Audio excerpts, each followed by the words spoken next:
छत्तीसगढ़ में विधानसभा चुनाव के नजदीक आते आते फिर एक बार सियासी बयानबाजी को दर्ज शुरू हो चुका है। इसके साथ ही प्रदेश के सबसे बड़े ओबीसी वर्ग को साधने की भी तमाम कयास लगाए जा रहे हैं। बता दें कि प्रदेश में निवासरत लोगों का सही आंकड़ा जानने के लिए सरकार द्वारा क्वांटिफाइबल डाटा आयोग का गठन किया गया है। आयोग द्वारा रिपोर्ट तैयार कर लिए जाने के बाद अब जमकर सियासत भी होने लगी है।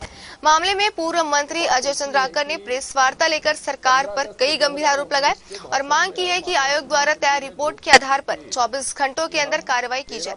इन आरोपों का पलटवार करते हुए कांग्रेस संचार विभाग अध्यक्ष सुशील आनंद शुक्ला ने भाजपा शासनकाल के दिन याद दिलाए, साथ ही सरकार द्वारा कराए जा रहे तमाम कार्रवाइयों की जानकारी दी है। आरक्षण के लिए जो क्वांटिफाइबल डाटा आयोग बनाया, उसकी रिपोर्ट सार्वजनिक हो गई, पेपरों में छपने लगी। मुख्यमंत्री जी अपने आप को कहते हैं 24 घंटे में काम होगा।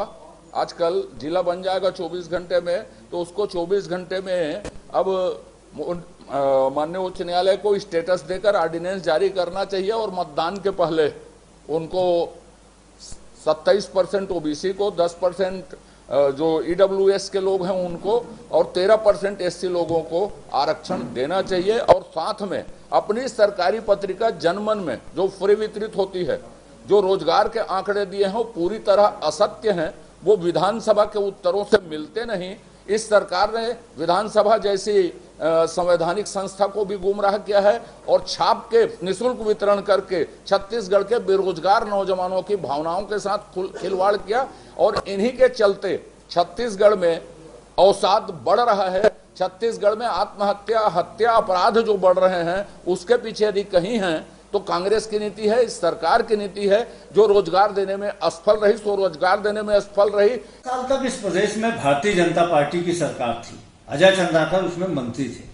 15 साल तक उन्हें ओबीसी आरक्षण की याद क्यों नहीं आई? ओबीसी वर्ग के बड़े नेता हैं अजय चंद्राकर, लेकिन जनसंख्या के अनुपात में ओबीसी के आरक्षण की बात उन्होंने 15 साल तक नहीं किया। 15 साल तक भारतीय जनता पार्टी की सरकार ने सरकारी नौकरी के द्वार युवाओं के लिए बंद रखा था।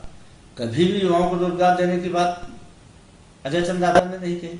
आज जब हमारी सरकार ओबीसी आरक्षण के प्रावधान करती है, सामान्य वर्ग के गरीबों के लिए ईडब्ल्यूएस आरक्षण का प्रावधान करती है, 3.25 साल में 5 लाख से अधिक युवाओं के लिए रोजगार की व्यवस्था हमारी सरकार करती है, तो उसमें भारतीय जनता पार्टी मिल निकाल रही है।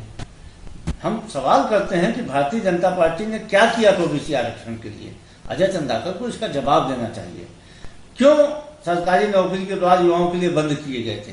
क्यों आउटसोर्सिंग के माध्यम से छत्तीसगढ़ में भर्तियां की जाती थी?